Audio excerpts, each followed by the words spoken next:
All right. So welcome back, everyone, for day 3 of our workshop.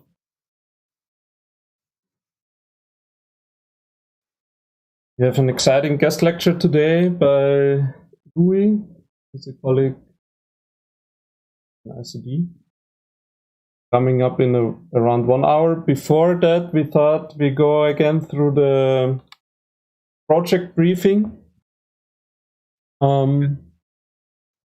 for giving you a bit of a better understanding of what we think we would like to guide you through until Friday.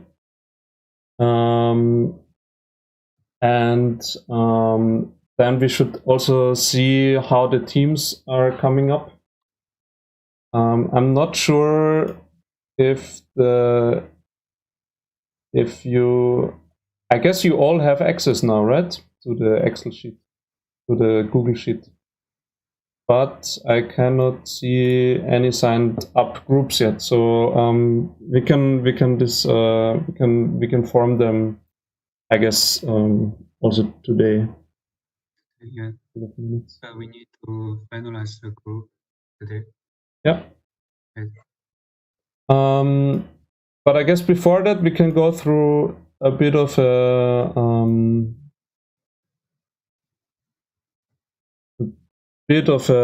maybe a bit of a repetition of what we already discussed, but I think it's really important to get that going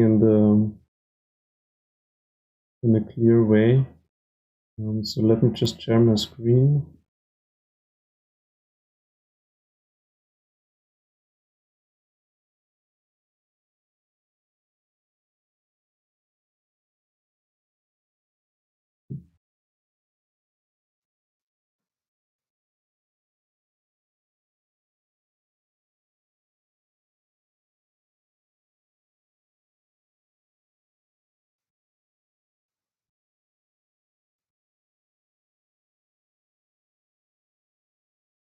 So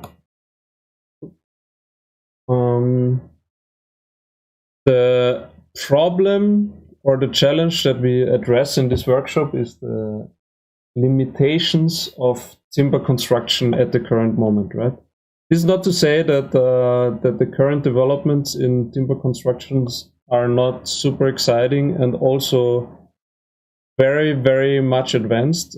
I think you saw in the last couple of presentations, and you're going to see that even more in the upcoming presentations, that timber construction can easily be called one of the most digitally advanced construction sectors, right? But there's still a lot of things to tackle, and one of the challenges that we identified is the limitations of the structural column to slab systems that is mostly limited to very clear spans and or short spans and not really performative and materially efficient. With that, we set the goal of this workshop to the collective exploration with all of you guys to find new spatial, structural, and topological potentials within timber construction. And our hypothesis is that if you bring an on-site mobile robotic fabricator into the game, we can achieve multi-directional and monolithic timber slabs. But really the question is, how can these slabs look like, right? And what can we achieve with timber construction given that technology? I guess we as the workshop leaders have a couple of ideas about this, but obviously I think it's way more exciting to get like a lot of opinions and a lot of ideas into the playing round, right? So I think this is really the the summary of what we're trying to achieve with you, right? And I hope this is also really interesting for all of you who are maybe in practice, to see like where could timber construction go in the next years, right? What is maybe already almost possible, right? To stay kind of on the edge of the field. And also for all of you guys who are in academia, maybe this is a good exercise in what we believe is maybe a bit of a structured approach in exploring novel potentials in architectural research. As you know, we split the whole workshop in kind of 5 core research areas. We have the boundary definition, which is mostly the creative ideation of what kind of spatial situation you want to address with this timber building system. Right? Then we have a computational analysis area where we will show, and this is going to be the focus of today's second session, where we're going to show how you can address very complex boundary conditions with computational analysis, generate performative networks of beams mostly. We will then have a focus on the tectonic articulation. This is similar of what we did on Saturday, but with the aspiration of making this a bit more advanced in terms of really defining the position and the arrangement of all the beams in a way that they both make sense and are feasible to produce. And I guess additionally, we can discuss the aesthetic qualities, or we can discuss the structural qualities, and so forth. Then we have the area of fabrication, right, where we already introduced you to the mobile fabrication agent. We're gonna teach you how to simulate specifically that robot on Wednesday, if I'm not mistaken. And then we're gonna guide you through kind of like an integrative synthesis of all these 4 areas, right? So that you can really put that together into one project that is integrating all of these 4 aspects in the most sensical way possible. So for the boundary definition, as we discussed, we're mostly interested in multi-directional slab systems. That means we are interested in columns that break free from like very strict grid systems, right? So I think we can see a lot of examples of such systems in concrete construction, right? And I guess our assumption is that a lot of these kind of buildings would be very hard to build at the current moment with conventional modular timber construction, as it is kind of the state of the art right now.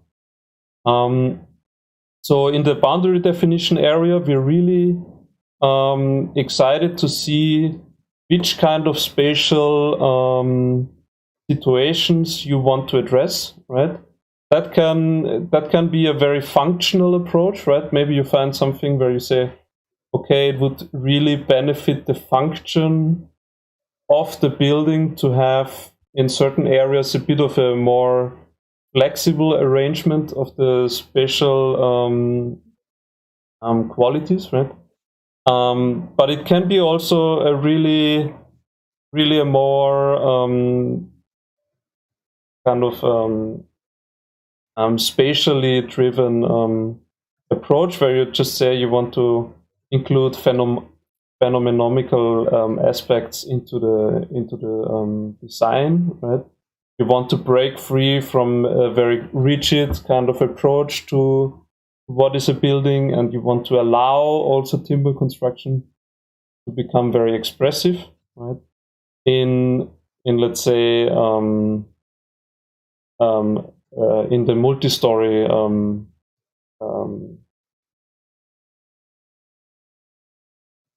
typology of, I guess there is a lot of example of exciting timber buildings for arenas, for as you I guess saw yesterday also, I think the Buga shell is very exciting, right? But in multi-story kind of buildings that have or that receive a lot of times quite a bit of an economic pressure as well. This kind of expressive articulation of the space is maybe a bit underrepresented at the current moment in so with that, I think we're looking to move from this kind of very rigid single span typologies to more fluid spaces, right? That hopefully you can just let your creativity flow, right, and see which kind of situations you think are meaningful for multi-story construction, and which kind of situations you think can be addressed with the approach that we're kind of proposing within this workshop. I guess this slide already shows some examples of what kind of spatial qualities we could talk about, right? So be it like the differentiation of the slab from one floor to the other to create kind of openings and connections in terms of the views, openings for lighting, right? We can just have also the fluid articulation of the space. And I guess there is thousands of other examples of how this kind of freedom can be used to really create interesting spaces. Right? Then in the computational analysis part, we're really interested in how this move from a unidirectional system to a multidirectional system can be addressed in a way that that is somewhat systematic in the, let's say, algorithmic approach, right? Where you don't need to end up telling a poor craftsman to now draw all these kind of beams or all this kind of network, right? But really think of it in a more systematic approach where actually the rigidity of the grid, right, might be the kind of human version of how you systematize the all the building elements in an architectural artifact, right? And I guess similarly, a network would be the same, like also a very systematic approach to how to organize space, but just employing the technologies at hand, which obviously is the computational power and the processing tools that we have at hand today. With that, we can also explore kind of topology optimization tools that kind of can give a very immediate access to also maybe structurally very effective networks and approaches to how to connect beams of various locations in space. With that, after we define our network, right, we really want to also define how this is articulated with the building system at hand. So we have the sticks or the laths, the timber pieces that we glue together, and we can form various tectonic articulations with this kind of building system, right? So we are gonna show you a couple of tools how to generate such networks with some defined patterns. For this obviously goes a bit into a more complex computational approach, right? So depending on how interested you are into pushing the programming aspect in this workshop, you can get very deep into figuring out also first how this kind of approach that we're going to introduce works, right? And maybe you can also develop your own way to go forward with that. But it also needs to be said, if you think like, okay, you're mostly interested in the spatial quality, right, and maybe in the network generation, it's totally okay also to use, for example, the tools that we showed on Saturday, right, that maybe don't make so much sense if you look at it in a very fine detail, right, but there is always the assumption that you could still achieve something that is that is also more integrated within the fabrication constraints and the logics of fabrication.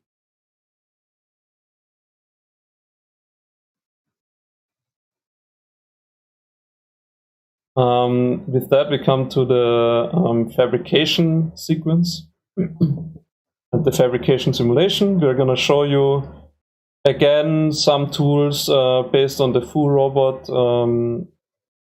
plugin that we already kind of introduced yesterday. But on Wednesday, we really will run through some tutorials and skill ups of how to specifically simulate the processes that we are interested in for this kind of building system, right? And then we're going to ask you to prepare your simulations for your specific explorations, right? And include that within your project development. I think here, just as a quick reminder, this is maybe very important for your overall concept, right? We see that the mobile robotic platform can be used in two, let's say, fundamentally different ways, right? Where in one case, for each slab, you first start by laying out the base panels in a flat manner, right? You put on top your, you join all your panels with the beams. And as soon as this kind of slab is a monolithic,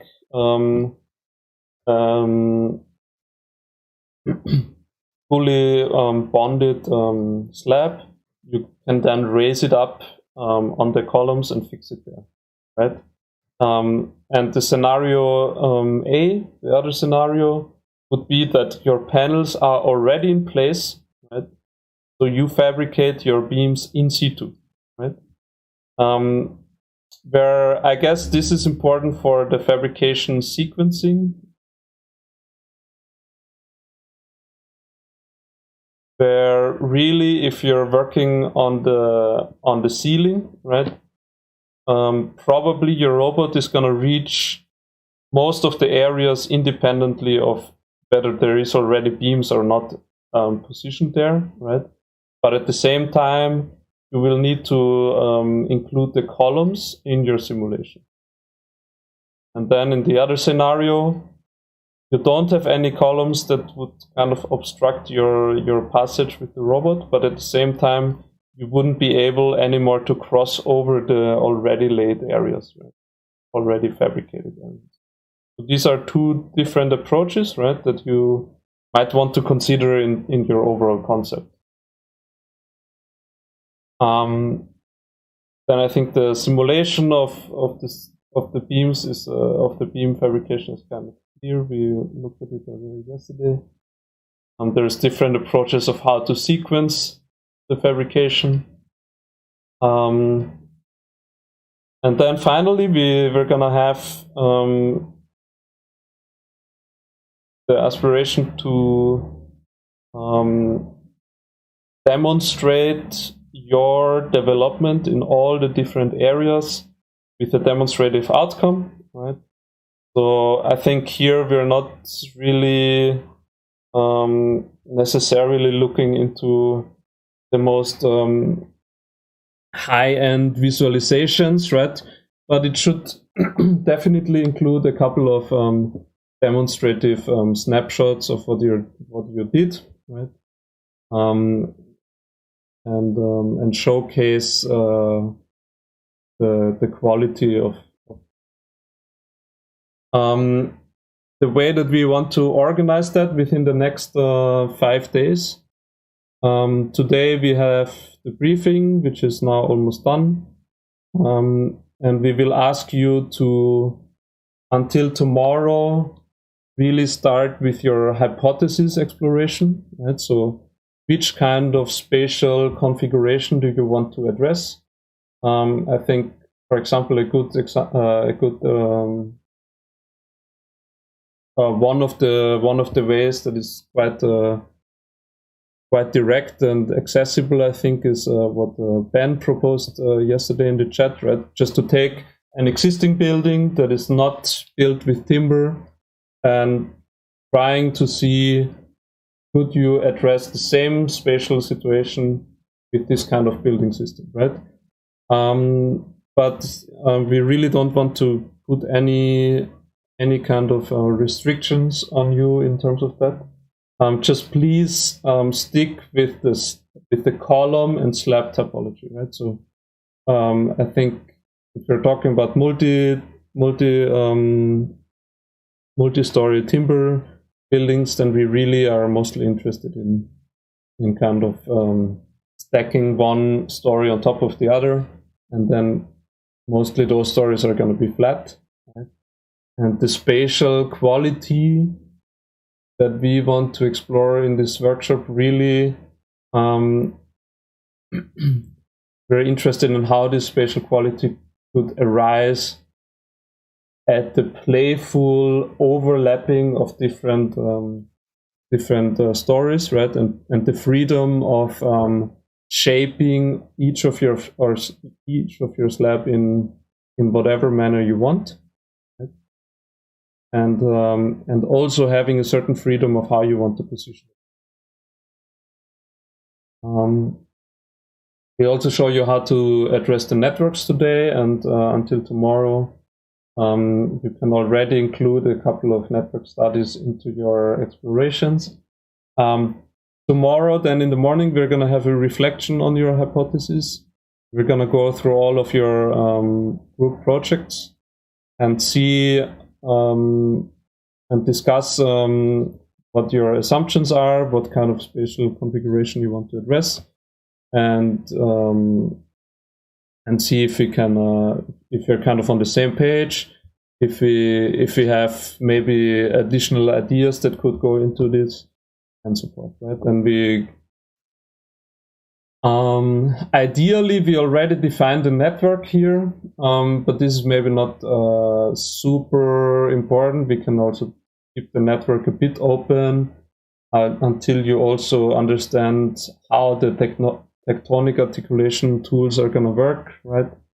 And how you can really express your networks in your situation, right? But I think by Wednesday, ideally you have a very clear idea of what your network is, right? And you have already started to explore a bit of the beam arrangements. On Wednesday, we're going to teach you the fabrication simulations, which then on Thursday, we hope that we can spend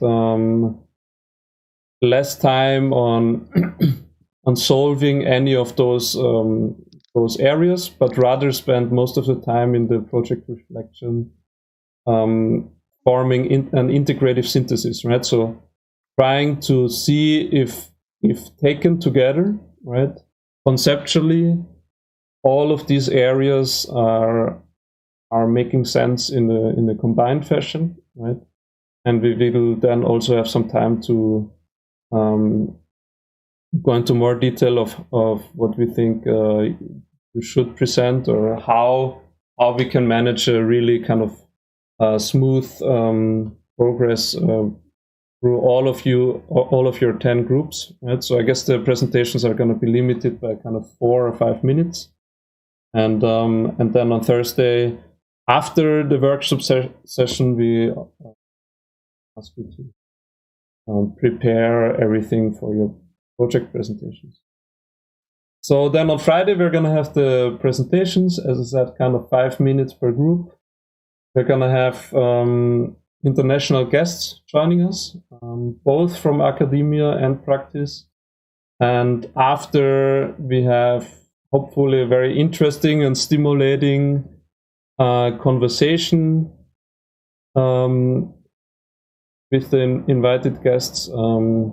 We can then have also more,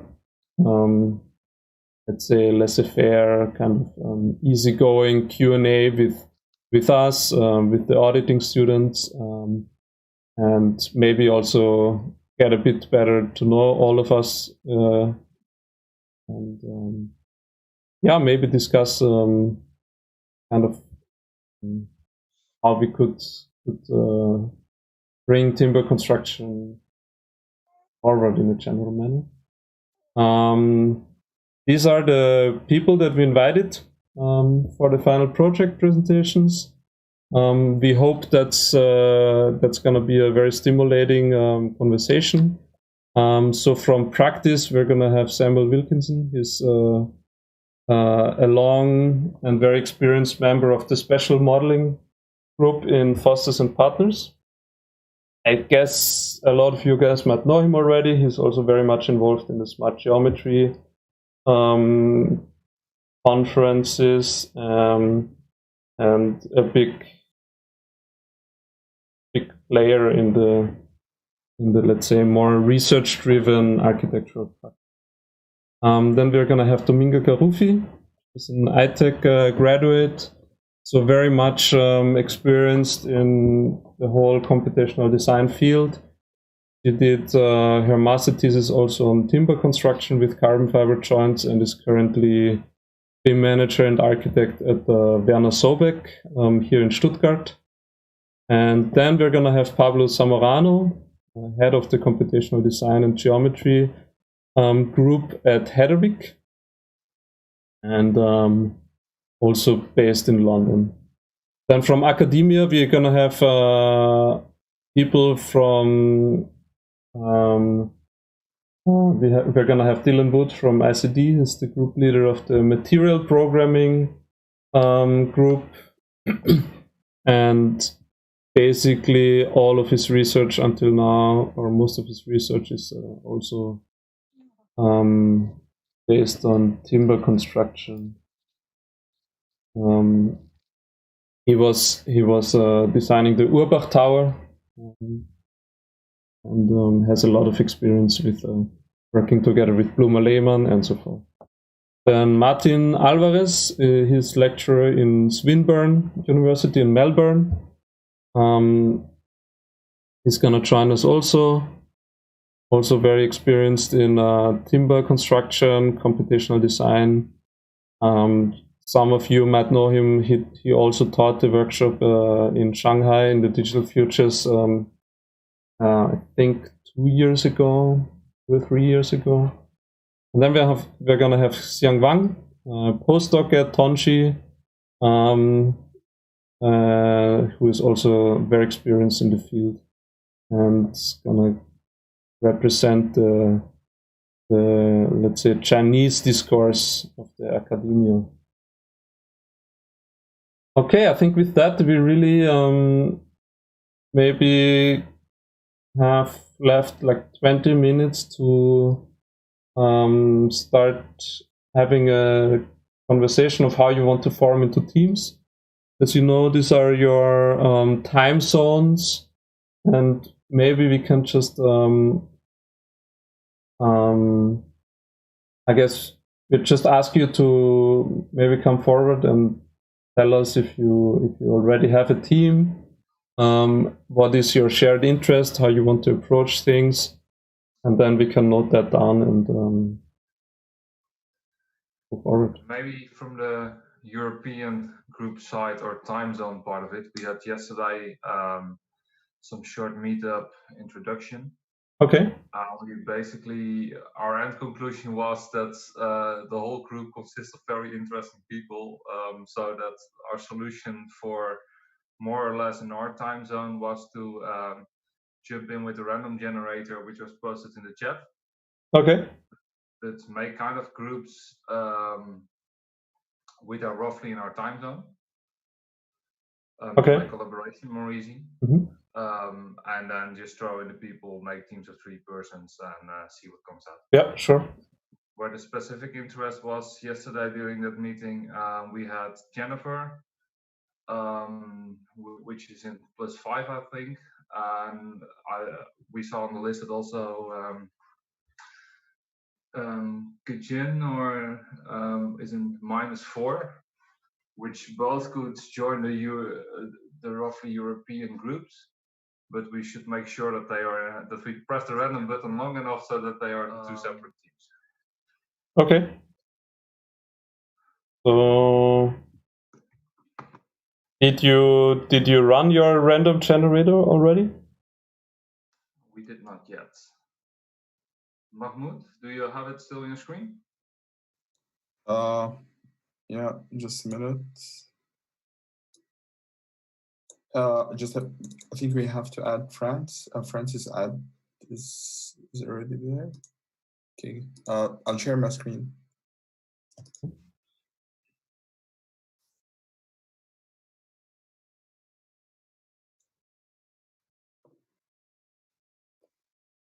So now, George is alone in one group. So I think now we have 7 from European time zone. Did I miss someone here?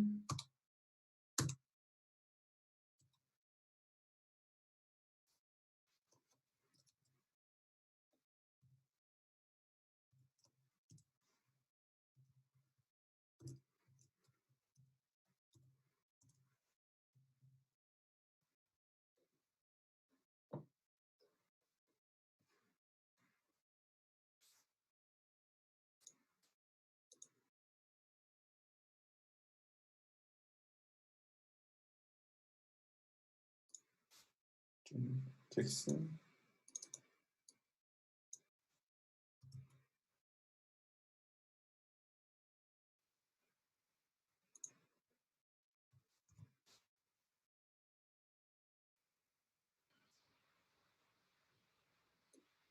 I think that's it. Just So want to before you send it, is France on the call? Just want to make sure everyone on that list is. Yeah, France is already here. Are you okay with this approach, France? As in, we haven't spoken to you yesterday.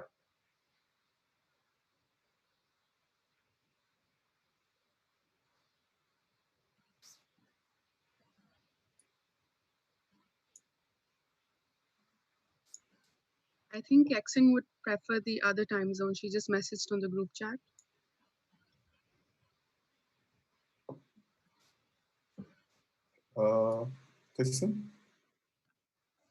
Kixon is out. I didn't see this. Yeah, she texted in the chat that she basically now switched her sleeping cycle completely. So it might be better to work in the chat. Did we get anything from France yet? No. Not sure if he's in the call. Maybe you do 2 groups out of the 7 people. Let's maybe.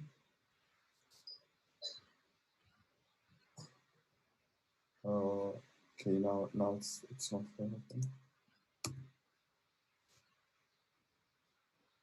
What I would propose is to take Franz maybe out from now and make 3 groups, and then he could just join one of the 3 groups of 2. Yeah.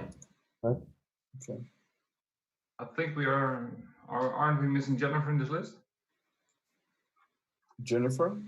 Yeah, Rose. Right? Yes. Jennifer, do you prefer to work in kind of Asian time zone or in Europe? Okay.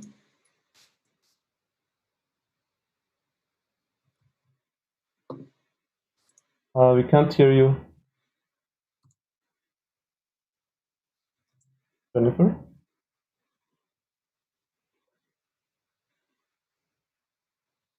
European time zone. Yeah. Okay. Then maybe include her. Yeah, that's it.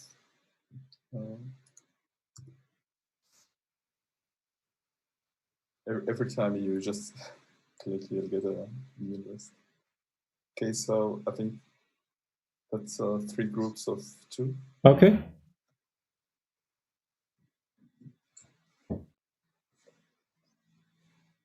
So team 1 is Ali Reza and Jennifer.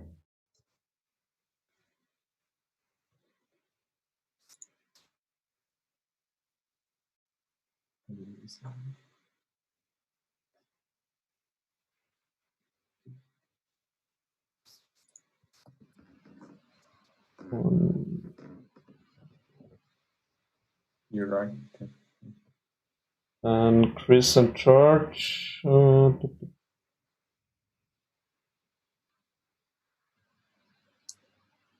You. And Mispa and Mahmoud. Okay, great. Okay, cool. Shall we do the Asian as well? The Asian time zone? Well, I don't know, but I mean, if everyone is okay with the random generator, then that's fine. But maybe let's ask in the round if there is already. Did you have already ideas of how you want to form a group in the Asian time zone?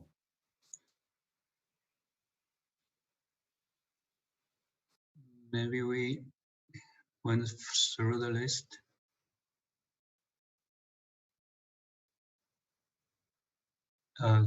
From Maybe let's 20th to maybe 22nd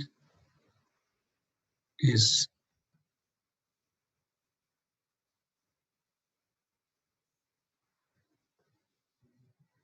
okay. That would be 3, 4. Ying and Menu. Okay. Okay. Yeah. Great. Yeah, I think we have 25 students in total, so there will be many 5 group should have 3 members, right?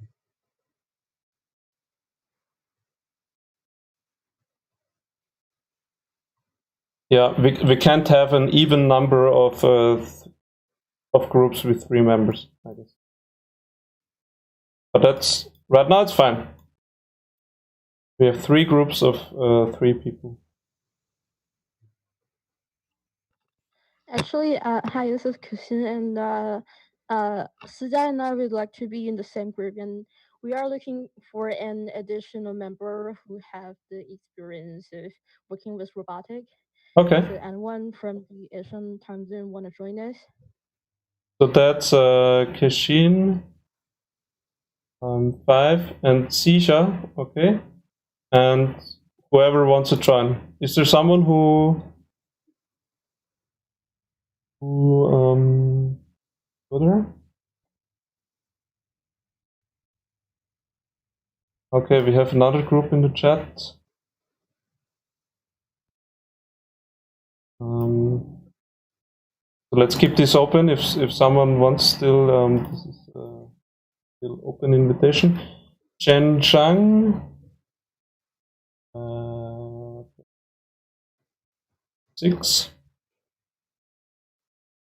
You.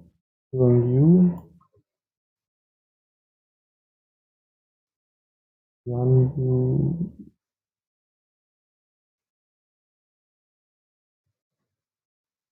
Okay.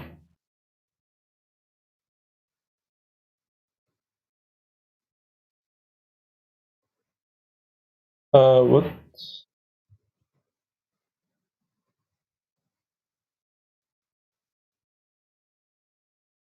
Okay.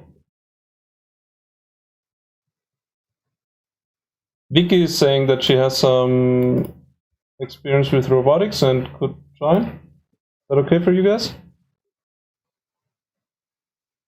Keshin and Sitya? Yeah? Yeah, sure. Okay, great. Then let's put her in group 5.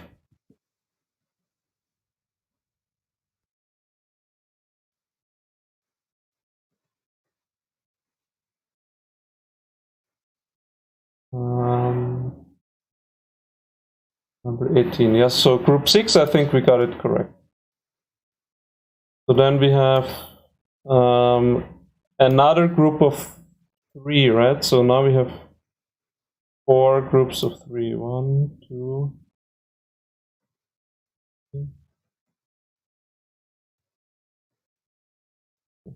Let me sort this thing.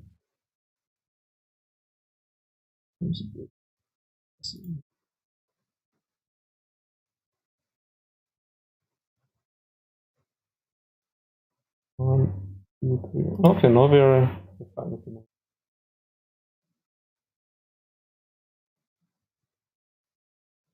Okay, Ben, did you find someone who was interested in your proposal? No takers. No takers. So who wants? I'm a structural engineer, so I would complement any group. And maybe my one criteria is probably I only speak English, not Chinese, like most of the participants. So a group that would be happy to converse in English would be good. Well, I guess I also only speak English. So yeah.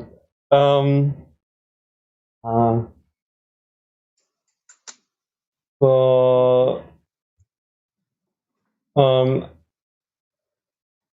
well, who wants to join Ben, or is there some other people that already formed the group? Otherwise, I guess we would just. Or otherwise, I could join one of the European groups. That's fine too. That's fine. Okay. I mean, then maybe working with Franz would be an option. Also. Yeah.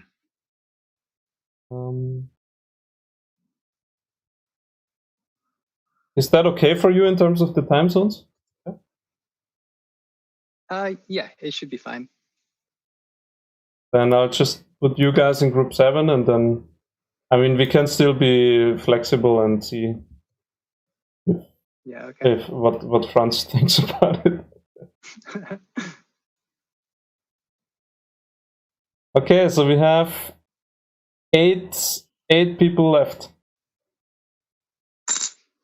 That would be either 4 groups of 2 or 2 groups of 3 with 1 group of 2.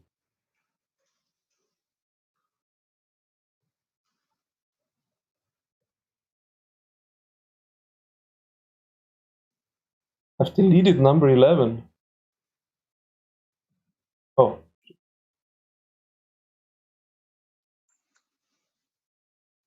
Sorry, whoever.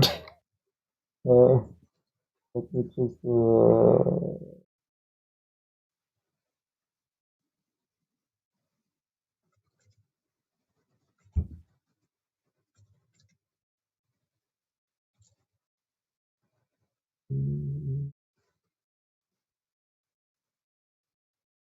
Wrong. That's wiki, right?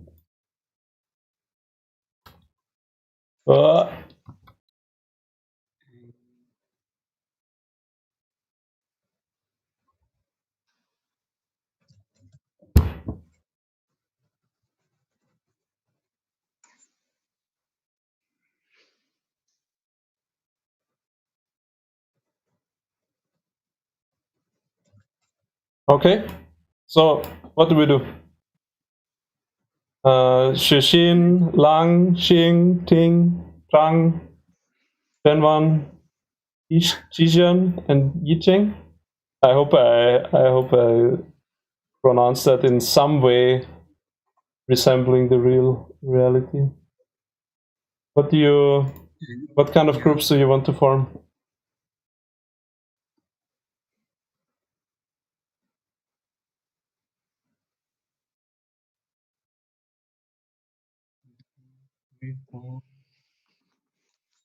Yeah, I couldn't really hear. We have one Chang Yicheng in the chat groups. He's had experience working with KUKA.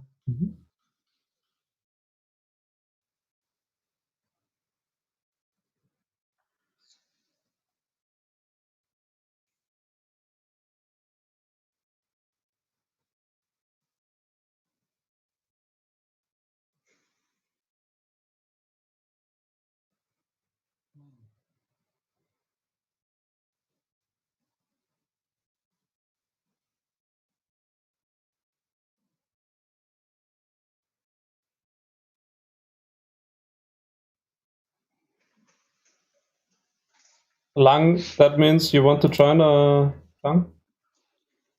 Yes. Okay, so let's put you guys in group 8.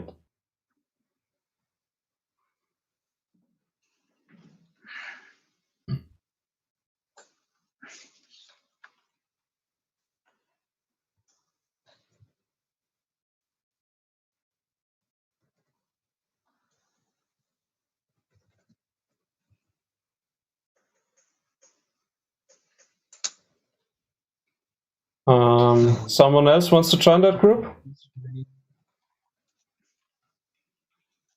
Sushin? Perfect.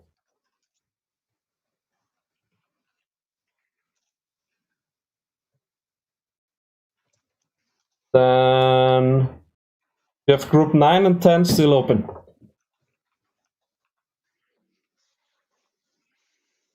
We still have 5 candidates.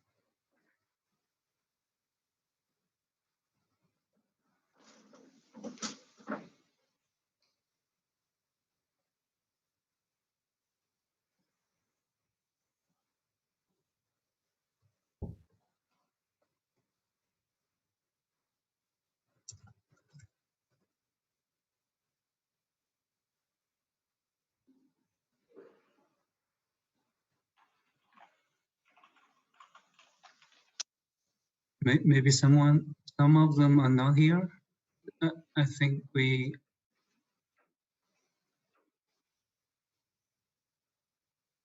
should have like 28 participants in this meeting.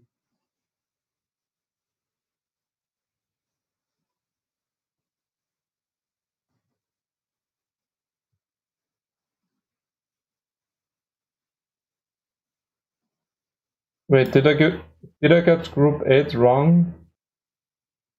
Yushin is just saying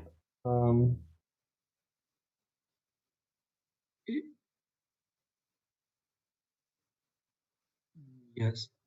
okay. So Lang Cheng is not in group 8, if I get this now. Yes. But Yisheng. Yeah. Good.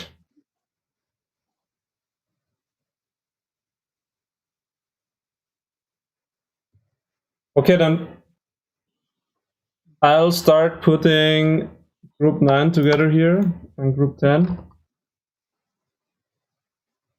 And we have 5 minutes left for anyone in this group to scream and say that they want to do something else.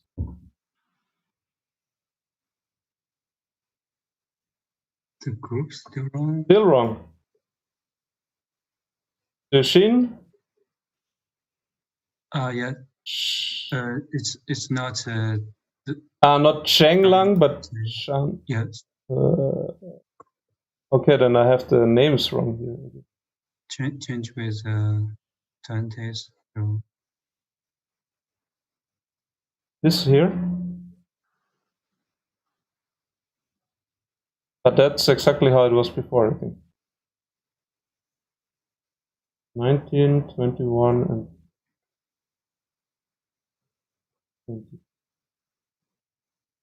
28.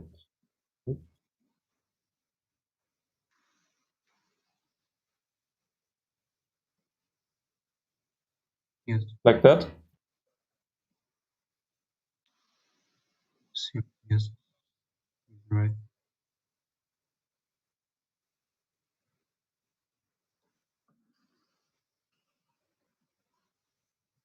So for the last 5 students, if you have if you want to make any change to your group, you can modify the form later.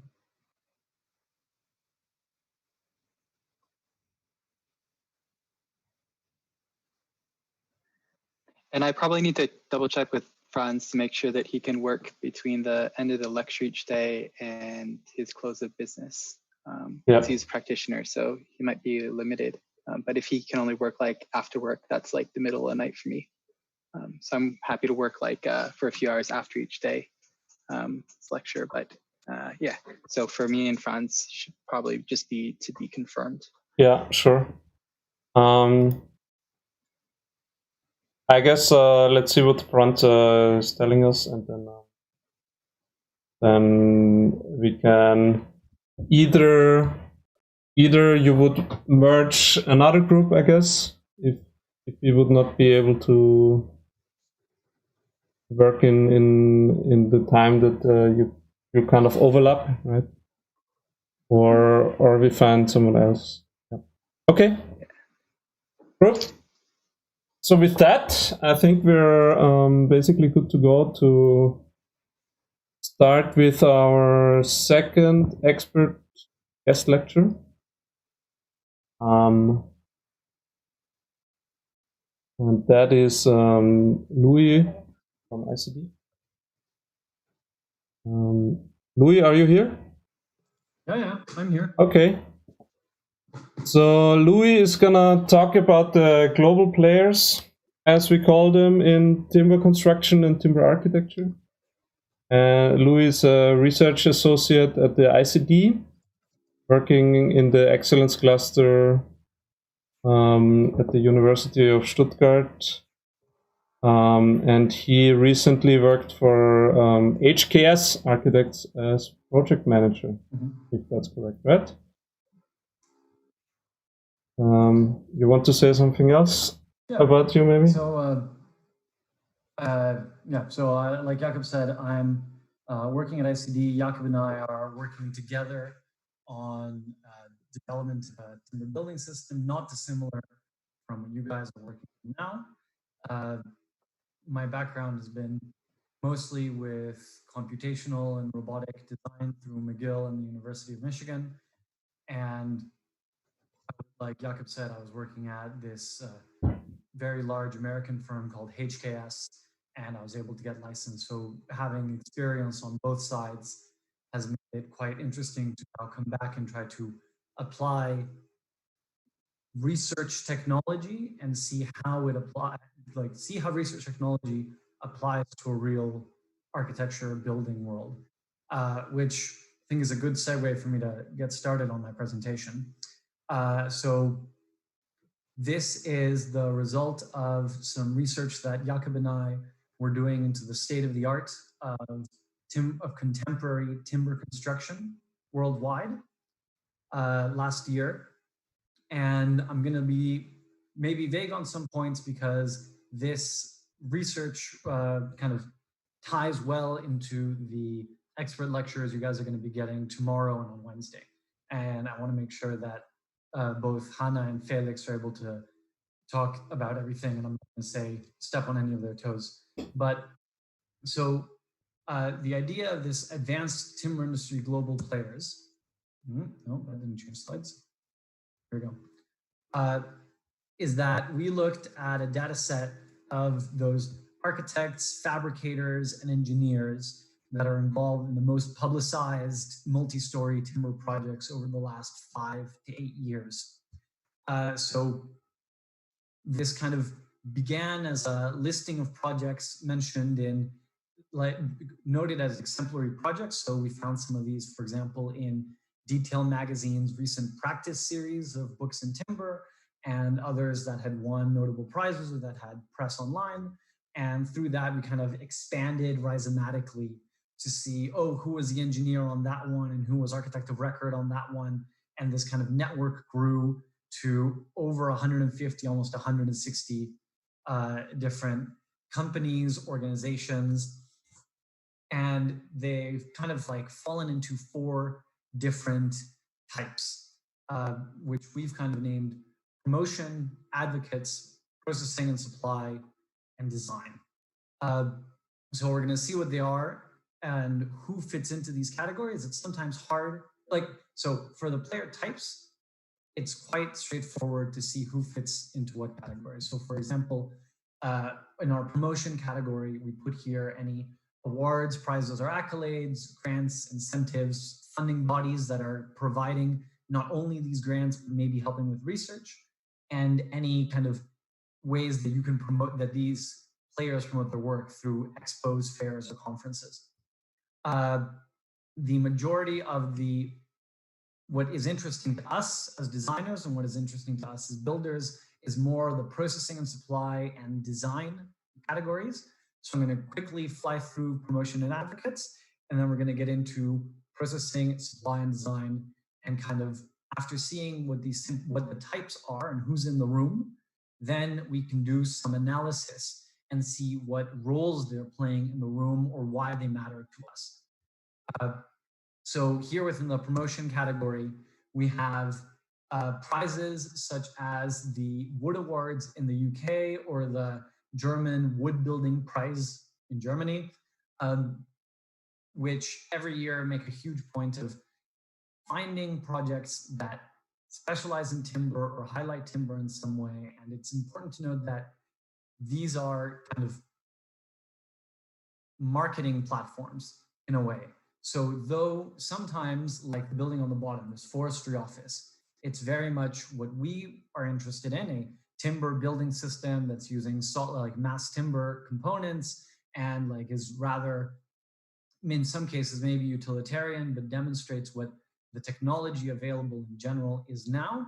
We also have some examples like the Cork House on top, which, though it is made out of wood, it is a single-story, single-family building, and as with many of these architectural pieces, it becomes more artistic, but what it does do is it helps promote what is possible.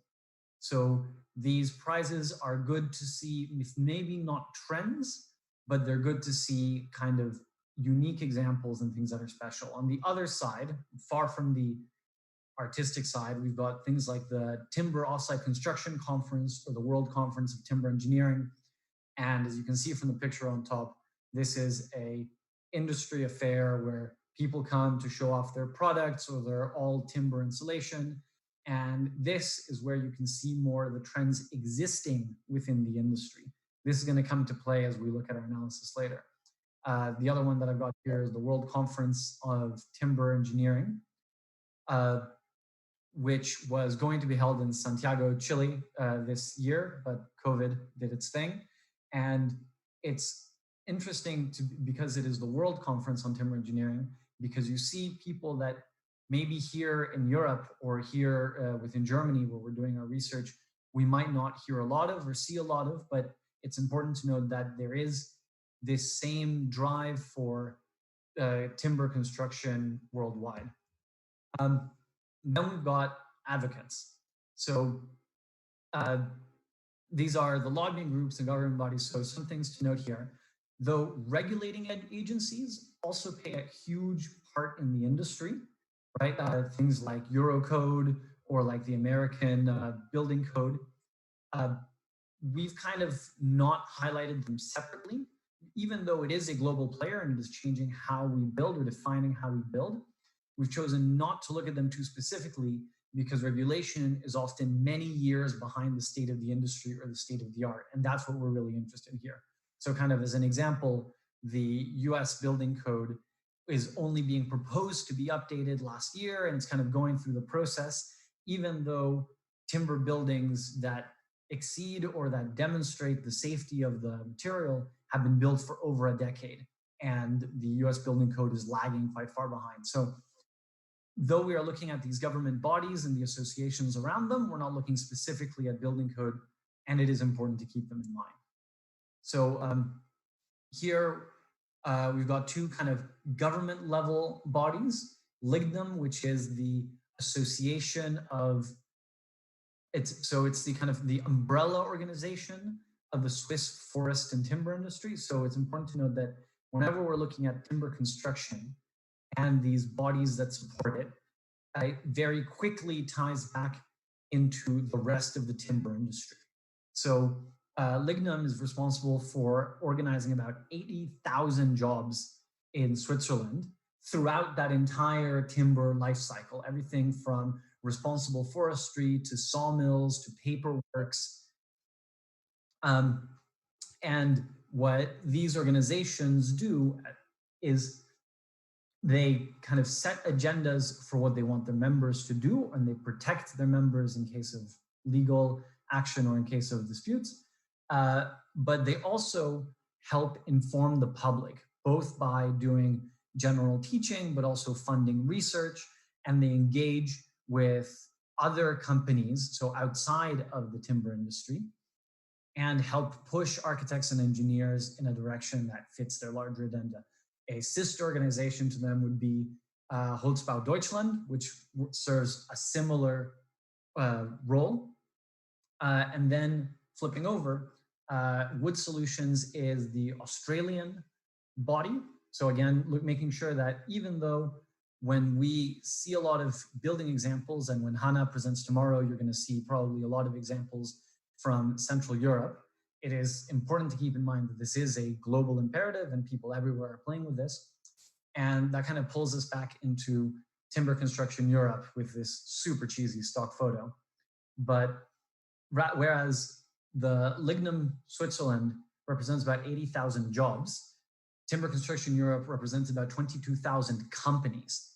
And this is across Italy, Luxembourg, Germany, Switzerland, and Austria. So all through this Central Europe area.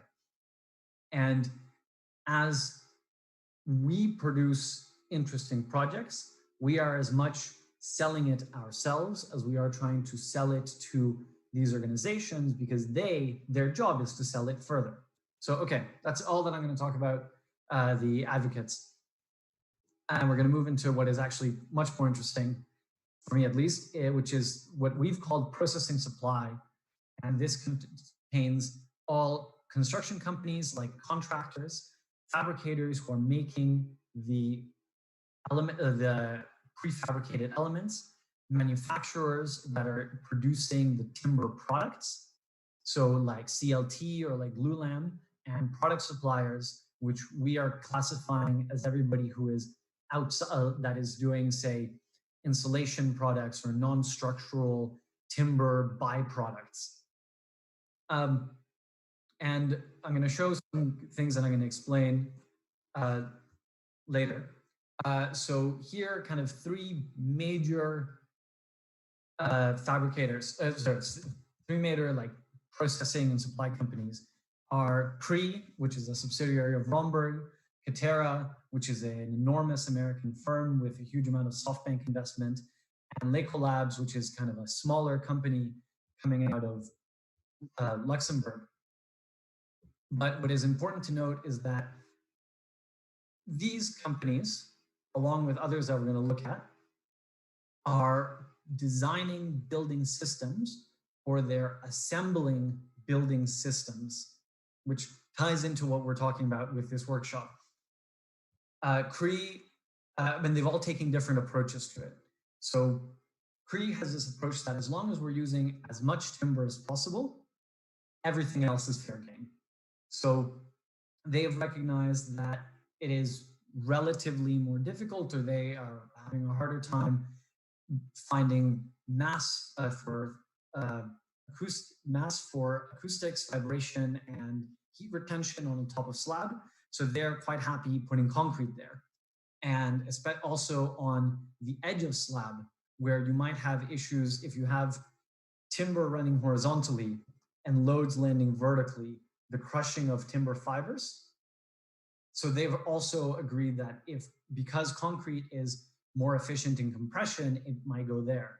And because it's easier to align and to pass shear load on threaded rods, they're also happy to use steel as part of their construction. So this is more exemplar of a perfect hybrid system, where as long as we use the most wood as possible, we're helping. But I don't think that this is the solution, because even continuing to use additional concrete or additional steel is not taking this out of the equation. Other things to pull away from them is they have figured out, however, a kind of a clever approach to building services. And when we talk about these structural building systems, we often kind of fixate on how the building is standing up and how structurally things are working, while for a lot of these buildings and for a lot of buildings, for buildings in general, how you deliver your services, electricity, data, water, ventilation, lights, is also very important. So what they've done is they've kind of taken advantage of this cavity, and they have these chucks in here for lateral movement of cables to fit in their heating, acoustic, ventilation, lights, and all sorts of other building services into what would otherwise be kind of dead space in their slab. So that's quite clever. Kind of on the flip side is this company, Leico Labs, which is focusing more on, rather than using traditional products like CLT, like glulam, in an interesting way, they're trying to create their own interesting product that they can use in traditional ways. So as you can see here, they take a hardwood stick, usually beech, and they score it so that when you put two pieces together, they kind of lock with their teeth. And that gives you good rotational stiffness and allows you to produce lighter cross-laminated timber products. Because as you can see in this photo, the timber is laminated and it is going in perpendicular directions, but this panel, being mostly hollow, is a lot lighter than a conventional CLT. And thanks to that hollow volume, they can fill it with thermal insulation products, which make it also in some ways more performative than things like CLT. And they're taking this kind of clever idea, and there's X number of patents, but they're using it in a very traditional way to make framed walls and floors to produce conventional housing.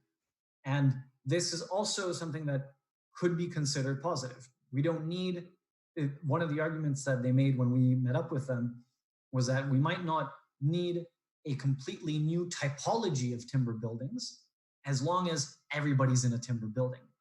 So that's kind of an interesting way to look at it. There are other processing companies that we're going to talk about later, because I think they're better examples with their analysis. But one that's worth noting here is it doesn't have to be about new products and new approaches. Beard is one of the largest timber builders. So this is more like a general contractor in the United Kingdom. And as you can see from these two examples, the Bedales School and the Shaw Center in Oxford, they do everything out of timber, but none of it is very new.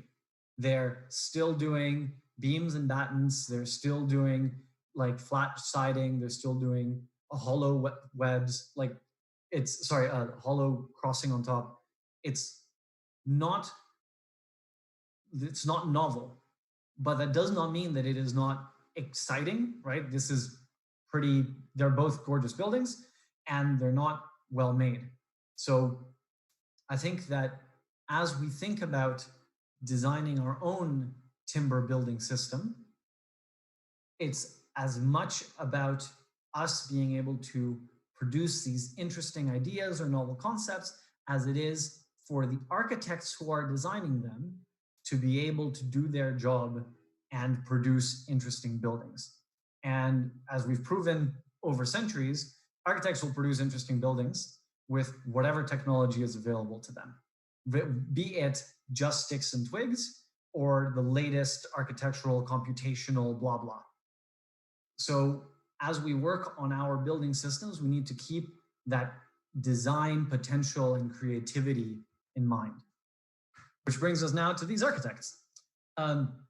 So our design and use group, we've put both architecture and engineering firms, private and commercial, any public entities that are purchasing these or driving these, researchers like ourselves in academia, and also consultants that are through their analysis or through their design, so I guess, yeah, through their design or through the utilization of these timber buildings are making themselves felt. So I'm not going to look at any consultants per se, but you see studies like the SOM Tall Timber Building Project kind of serving as a series of white papers to help influence the industry.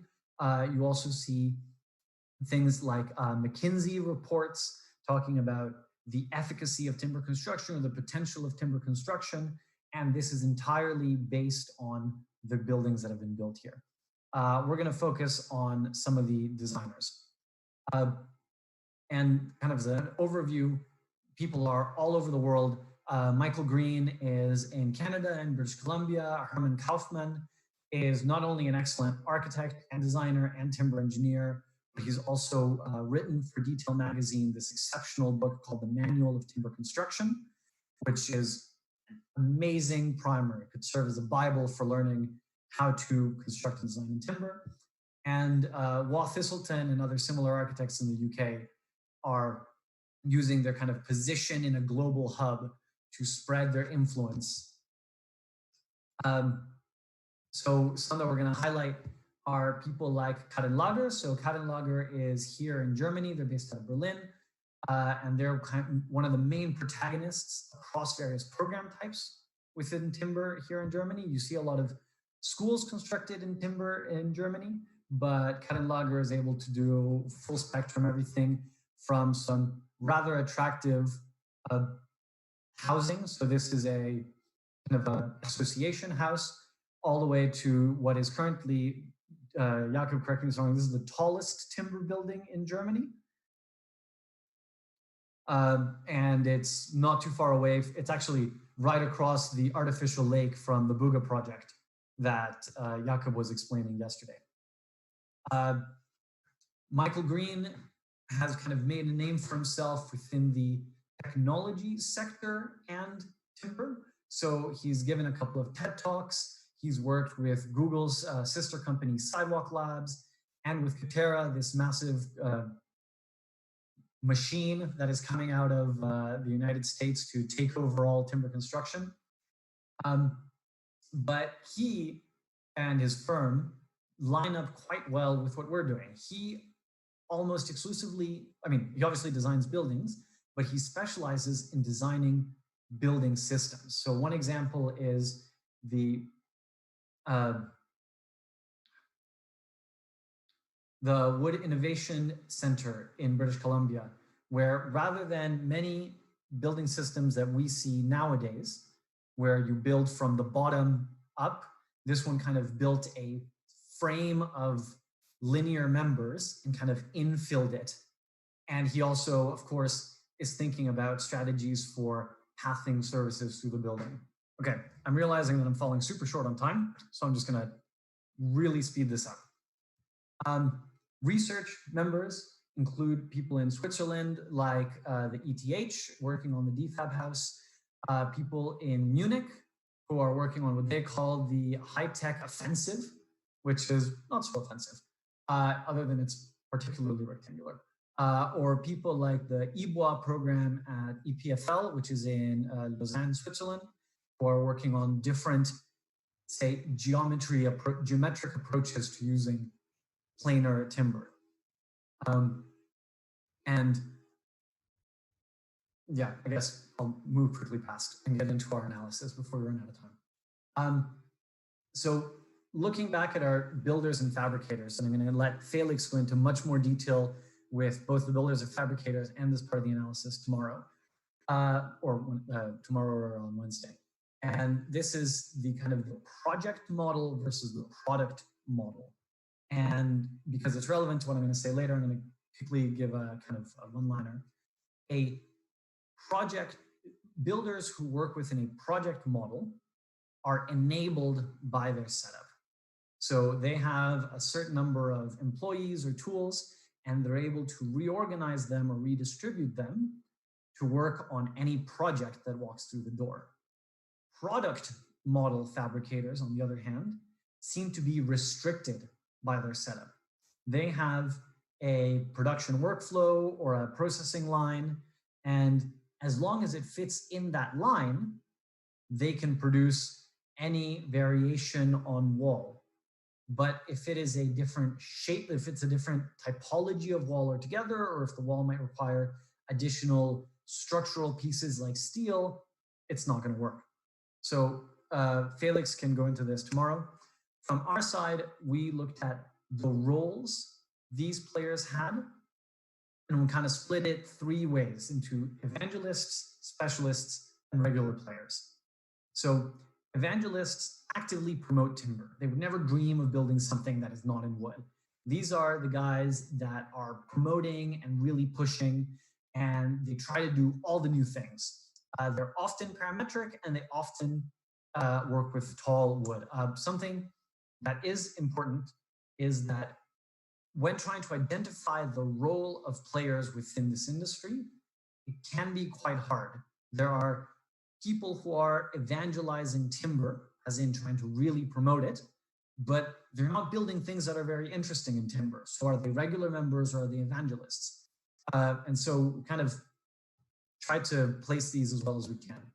Watt Thistleton, so the evangelists exist across the whole spectrum of construction, of buildability rather.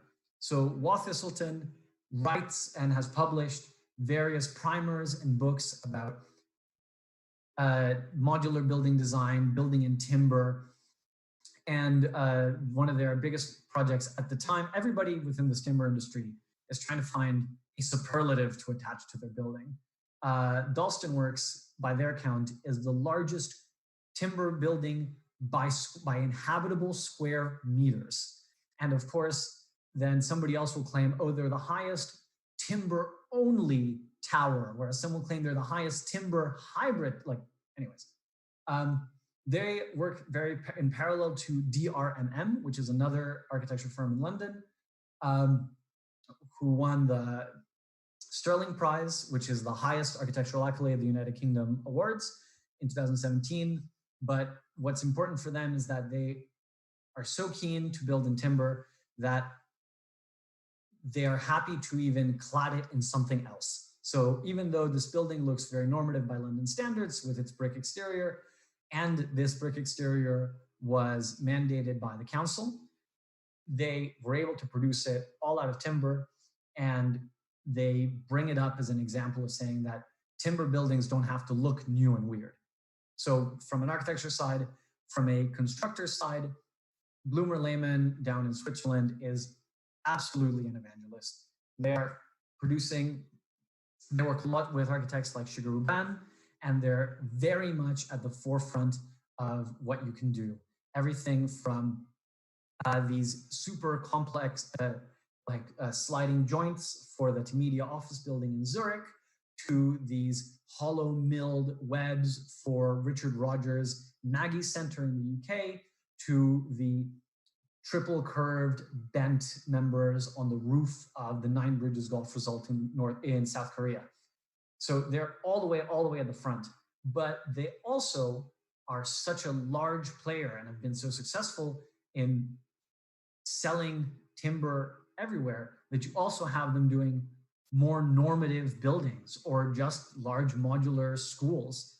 And their facilities, though, yes, they do have an enormous hall with extreme machines, they also have regular workshops where they assemble timber.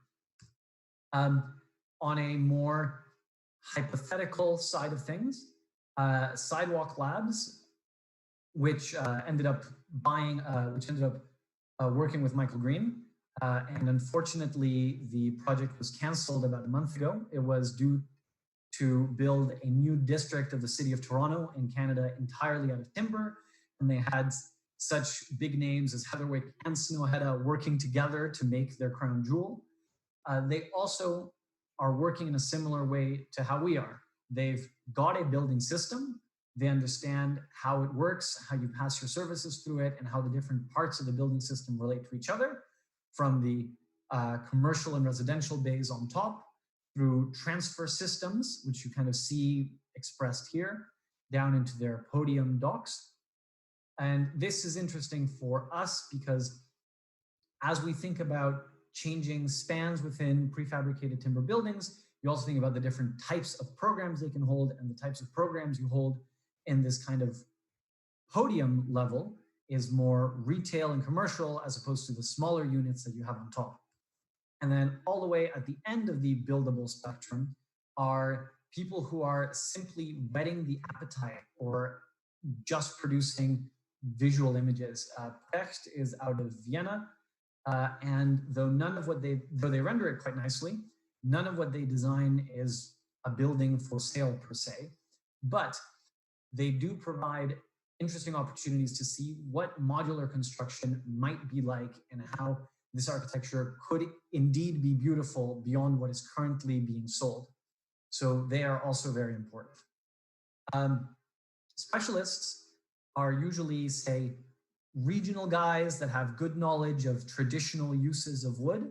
So this would be more carpenters. They probably will make mostly single family houses or chalets. There's a lot of these guys in Switzerland and southern Germany. Some of them are engineering firms that are only working with wood.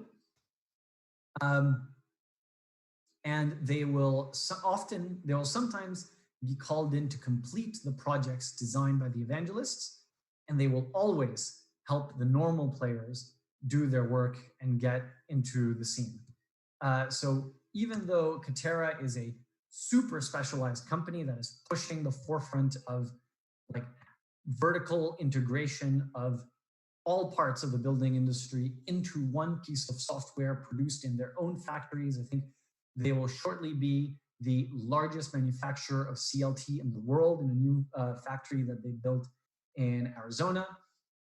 They are, to a degree, very traditional house builders. As you can see, they've got a lot of hollow stick frame and they're using CLT that they're buying in. But what is key or essential to note about them is they fall very much into this product version of thinking, where these two buildings, though they look very difficult, gabled roofs, different types of balconies, have exactly the same floor plan, exactly the same units, and exactly the same structure on the inside. And so back to this idea about variation in design or architects needing to be creative with the tools we make for them. This, though it produces external variation, is not producing architectural variation in the variety of spaces, their shapes in relation to each other. So that's kind of worthwhile. And then back on the normal side of things, Caledonian is a important prefabricated timber manufacturer in the UK, and they fall more into the traditional specialist role where they know really well how to build with timber, they've just moved all of their timber construction from being on site to being in a room, and they will ship you well-made stick frame and basic CLT boxes to wherever you'd like. So but they are not, there's not a lot of innovation here. And then finally, the normative players, which I did not put together any slides for, because these are the guys that sometimes build in timber. They're often international. There's sometimes international firms who want publicity. It's people like the big three-letter firms, KPS, trying to stay on trend and fit into timber, but it's not part of their bread and butter.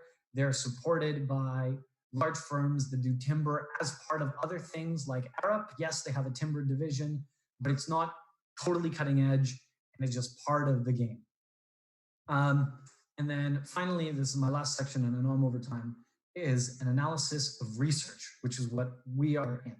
So I wanted to highlight 3 things here. First, the importance of industry partners. Second, the importance of government funding. And finally, the difference between material development and digital development. So first, the importance of industry partners. Erne is a timber construction company in Switzerland. They also produce hybrid, say, CLT and concrete products. But what is important about having an industry partner like this when we are involved in research is that it allows you to leverage their large facilities, expertise, and machinery, large-scale machinery, to produce things that might exceed the cost capacity, expertise, time that we have within academia. So this is the roof structure for the ITA building at ETH Zurich, and it was produced by a programmable gantry robot, think a larger version of this at Erne. And it's something that would have exceeded the build space of almost any academic system and would have been beyond most academic bodies to test and proof.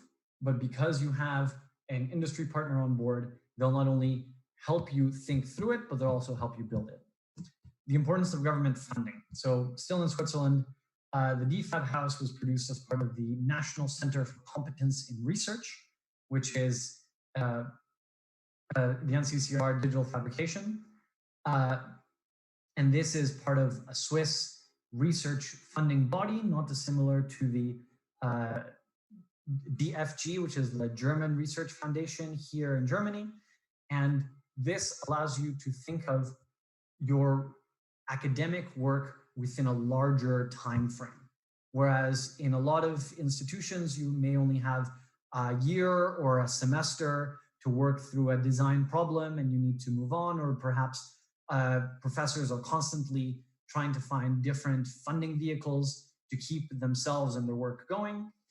Having this larger government funding structure gives you breathing time and gives you a longer time frame to work out these projects, and allows us to do, for people like ATH to do what they're doing, and people like us at ICD to work on the Excellence Cluster project that we are working on. And DFAB House also serves as a good example of digital development, where it is about thinking about these tools and thinking about how you integrate the machines into the process. It's kind of what we're doing within this workshop. We're doing the digital development of the tool and the robot control, but this digital development marries very well with material development. And in this case, I'm bringing up Hess, which is another large German timber manufacturer. But what they've figured out how to do is on-site gluing for extremely large wooden members. So they call their product Hess Limited, and they used it for some bridges in Georgia. And what it allows them to do is produce almost infinitely long members. And through this on-site gluing process with its hilarious S&M chain setup, it allows designers to come up with things that are beyond what we could have done otherwise. or it allows us to realize these more wild ideas that we've had before. And yeah, sorry, I'm over time and I kind of rushed it towards the end, but this is kind of an overview of some of the names that matter, what kind of positions they take, and what kind of roles they play within contemporary timber construction.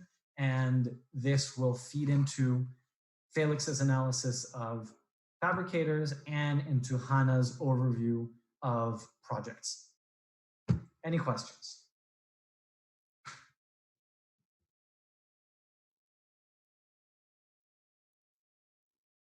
Jakob, am I looking for questions? Are you asking me questions? Let me just pull open the chat.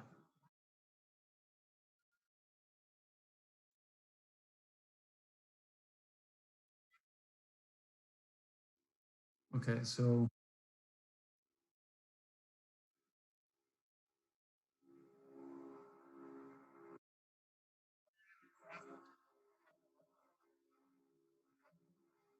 what did I say?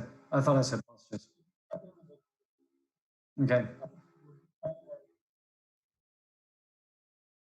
Yep.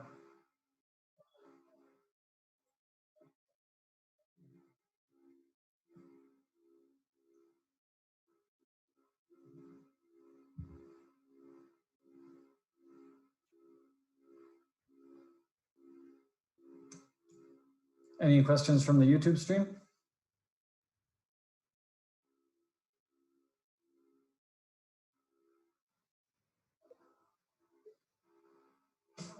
Surprise.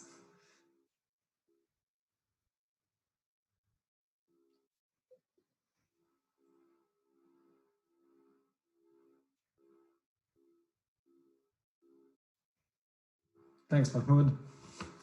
I mean, not that I'm inspiring, the work of everybody I put in the presentation is inspiring.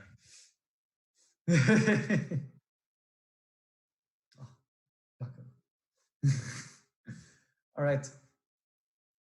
Yes, thank you everybody for listening to me rant and ramble.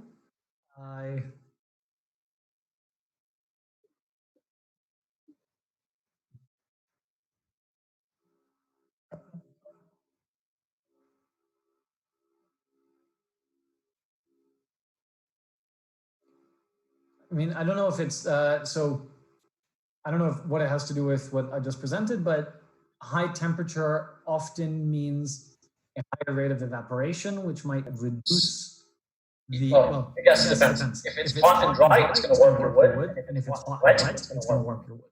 But part of what you take care of is coating it appropriately. A lot of the glues that are used for these compound timber products have some amount of protection for that, and say another way to protect against overhydration or dehydration of your wood is through a process called acetalization, which is a fancy name for giving your wood a vinegar bath. And this makes it more dimension constrained and dimensionally stable, and also makes it a little bit stiffer if you do it to softwood. So that also makes it more resilient to temperature shifts. But I don't know. Yeah. I hope that answers the question. But yeah. Okay, there's another question there from Zana Sagami. Hi, dear Louis. Always there is the risk of swell in timber construction, especially structures that are directly exposed to climate conditions. So what's your solution?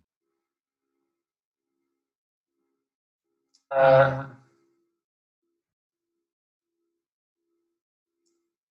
don't know if I have one. See examples of buildings like there's a Toyoito in Japan, where they left rather untreated wood exposed underneath, but they gave this building an extremely large overhang, simply as an attempt to make sure that nothing underneath got wet. avoid that bulging and expansion.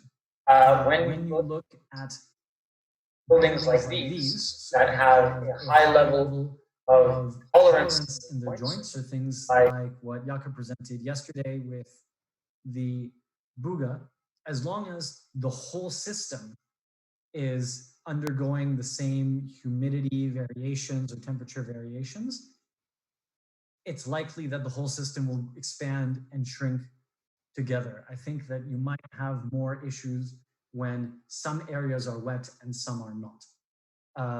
So I guess that could be a way to answer your question. What would be an approach to prevent against this swelling is making sure that areas that are humid and areas that are not humid may not be directly coupled, but may be able to move past each other like a movement joint in a concrete slab. But I'm just speculating on this. Okay, there's 2 more questions. I'm seeing them. I sent them to you. Maybe you can read them. Detail of the joints of these structures. So specific, I'm assuming specifically things, this joint that I've got on the screen now. And I have not personally going to visit Hess eventually, Jakob? Okay. Neither of us ended up going to go see them. I didn't go there, no. So I am not sure how they are treating these so that they are totally watertight. And I think when you talk about specific details, a lot of these, I mean, Detail Magazine is an example for details, and everybody has a different approach to how to ensure that you are shedding water. So I wouldn't know what specific details I'd be able to give. How is the timber externally treated? GB says, how is the timber externally treated to avoid structural and aesthetic damage? So you have different approaches to preventing aesthetic damage. You could pre-bleach your wood, so by baking it in UV so that it arrives on site as white as it's going to be at the end of the day. You can char your wood, which gives it that lovely Norwegian and Japanese black charcoal aesthetic, and it uses the same method that we use to protect timber structures from fire, having that sacrificial layer on the outside. It uses that same sacrificial layer to protect it from the elements. And then you've got special treatments. So for the timber tower, the Urbach tower that Dylan designed, they've got an external, I think it's a plastinate coating or something to do with the plastification of the external wood layer that helps it shed water and helps it survive better in the sun. But in many cases, the aesthetic damage, quote unquote, is like the patina on a copper roof. You need to accept and plan for that in your design. And structural changes, this kind of goes into how to protect how your building codes or your building regulations protect your building structure in general. So if you are designing a building that requires a certain level of fire protection, you're isolating your structure. And this isolation will also help it keep it away from direct sunlight and from water damage, hopefully. But I'm not too sure what all the treatments or external coatings you could put on there are. Georgia Guida asks, can you tell us more about the life cycle of timber buildings? Is it a body that regulates its use at the end of the building use? So let me flip back a few slides. Does this still work? Let's see what happens. Ding. Yeah, sweet. Okay, the image is super low quality, but at least it fills the screen. So part of designing in timber or designing in general now is a life cycle analysis. And certain jurisdictions will demand this and certain clients will demand this. But in general, from an architectural practice perspective, I think it's something that you as a practitioner should be supporting or hoping for. And this measures the kind of the grades of your building across zones A, which is construction, B, which is use, C, which is dismantling, and D, which is recycling. And the idea is that the material you choose might be, say, really good in the fabrication phase, consumes a lot of carbon and captures it, and it's pretty good thermally during use, but to tear it apart, you have to really rip the shit out of it, and it does not recycle at all. And that might mean that overall, its life cycle analysis grade ends up much lower than something that might be a little bit more energy intensive to harvest and might be a little bit less performative when it comes to thermal mass, say, during use, but you pull it off the wall and you use it on another wall. And at the end of the day, this thing completely biodegrades. So I would not say that, to the best of my knowledge, there is no central regulator that is looking at life cycle analysis, but life cycle analysis is a good method for understanding how they are used towards the end of their end of life and how you calculate for that as you are designing these buildings. Nada Gamal asks, what is the advantage of timber in comparison to other types of construction that makes timber the best construction choice? So as we are giving this workshop about timber buildings, and I just ranted at you for half an hour about how wood is cool, I may have drunk a little bit of the Kool-Aid, but in my opinion, the aspects that make timber the best construction material are, one, its strength to weight ratio. Because of its long linear fibers and how they kind of all mesh in together, you end up with something that is quite strong in bending, quite strong in compression, pretty all right in shear, like steel, but for a fraction of the weight. These benefits increase when you use hardwood instead of softwood. Two, it's a lot of these timber products are inherently digital or fabricated materials.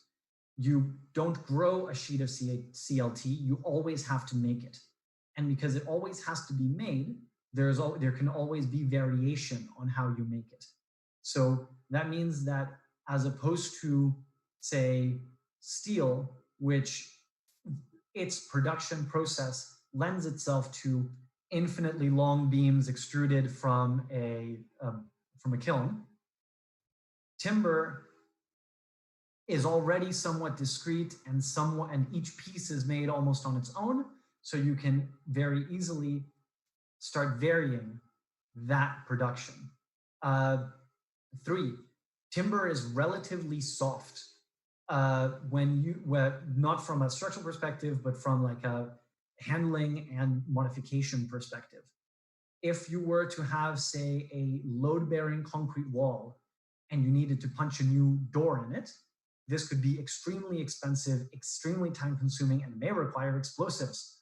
Whereas if you are trying to cut a new window in a timber load-bearing wall, you might be able to get away with just a chainsaw. And this makes modification both on-site and after use a lot easier. It also means that variation to it, like milling, is much easier to mill a sheet of CLT than it is to water jet cut or plasma jet cut a sheet of structural steel.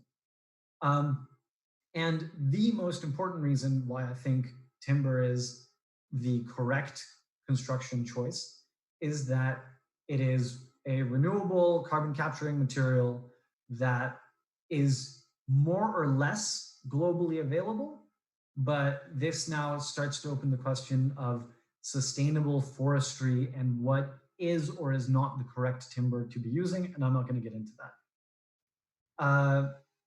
Okay, Jakob, how are we doing on time overall? 10 more minutes? Oh.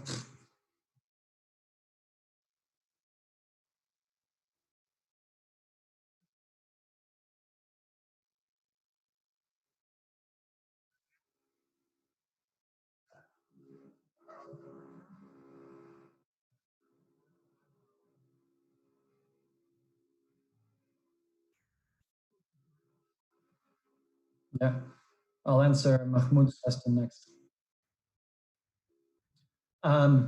Mahmoud asks, how do you see the trend of on-site fabrication and assembly comparing to off-site prefabrication followed by on-site assembly?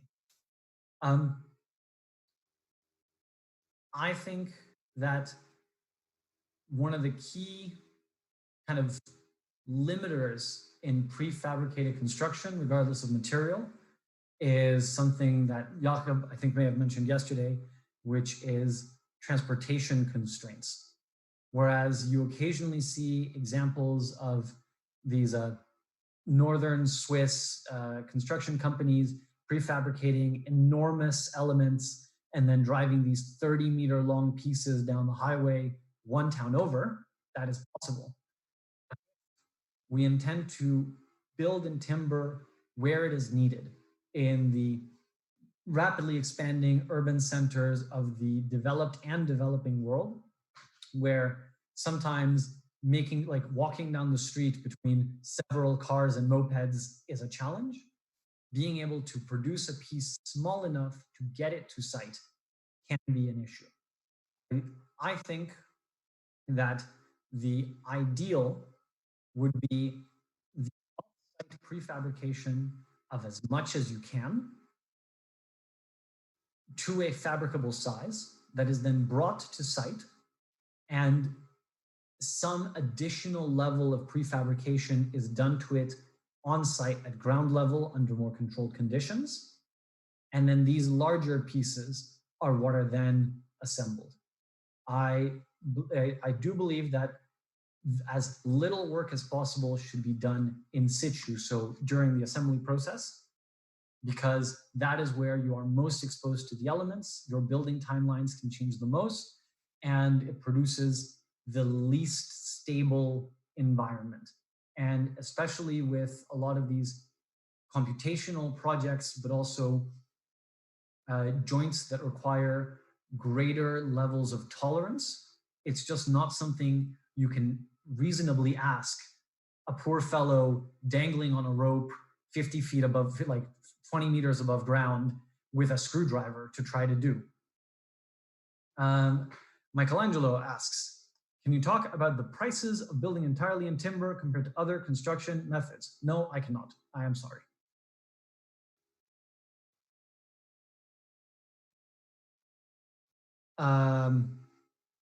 Any further questions?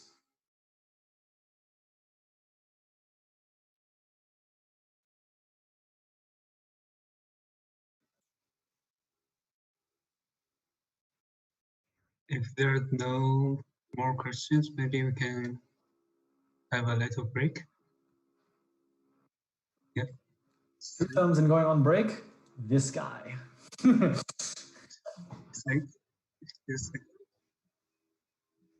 Okay. Thank you very much, Jakob and Hua, for having me, and thank you everybody for paying attention. Wish you guys luck with the rest of the workshopy thing. Thank you so much, Louis, and let's stay in touch. Thanks for the presentation. See ya. Ciao. Ciao. And for all the students, we have several files shared in the folder, in the shared folder. You can get access, and that's some example file for the next section. You can download them during the break. And maybe we meet at 11:15. Yeah.